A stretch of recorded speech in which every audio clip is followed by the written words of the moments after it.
Every year in the United States, more than 5 million patients are admitted to intensive care for treatment of life-threatening conditions. In Healthwatch, Shelley Botat has more on post-intensive care syndrome and how some doctors are changing the way they treat patients.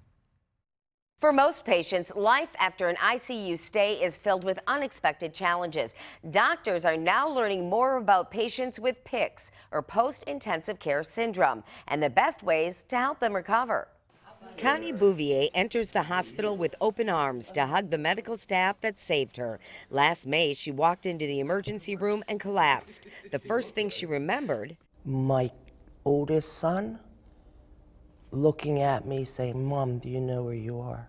Connie spent 22 days in the intensive care unit with pneumonia, sepsis, and blood clots in her lungs. Her respiratory failure was so severe, in fact, that she needed to be paralyzed for a prolonged period of time and flipped onto her belly in the hospital bed in order to increase the amount of oxygen that we could deliver to her bloodstream. Connie survived the deadly infection. She's used to beating the odds, breaking barriers in the 70s as one of the first female telephone splicers. This single mother of 5 hates feeling afraid and weak. I can't even put like a water pitcher in my fridge. Dr. Butcher says U.S. experts are just beginning to recognize the combination of physical, cognitive, and mental health issues like depression and anxiety that plague patients once they are discharged. Cognitively, they may find that they have difficulty remembering things that they could easily remember in the past.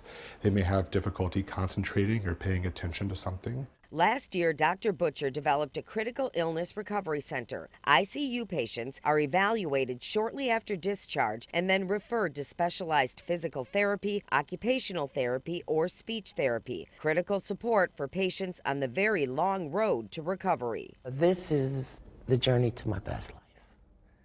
Dr. Butcher says the clinic in Pittsburgh is one of a handful in the U.S. that address the group of symptoms that plague patients with post-ICU syndrome.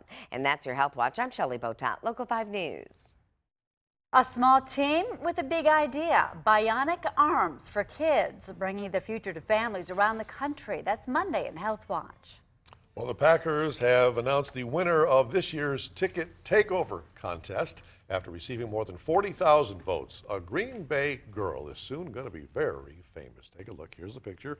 That's Rylan showing that touchdown signal in front of the Lambeau Field atrium. Her grandmother submitted this entry, so this image is going to be printed on more than 80,000 tickets for a regular season game this year. How exciting. That's so cute. Sports Director Bert Griffin joins us now. Yeah, that's definitely very cool. All right, Brewers, they need some help on the mound sooner than later. And as the Bucs series shifts to Boston, Milwaukee knows they need to do something they couldn't do last year, and that's beat the Celtics in their house.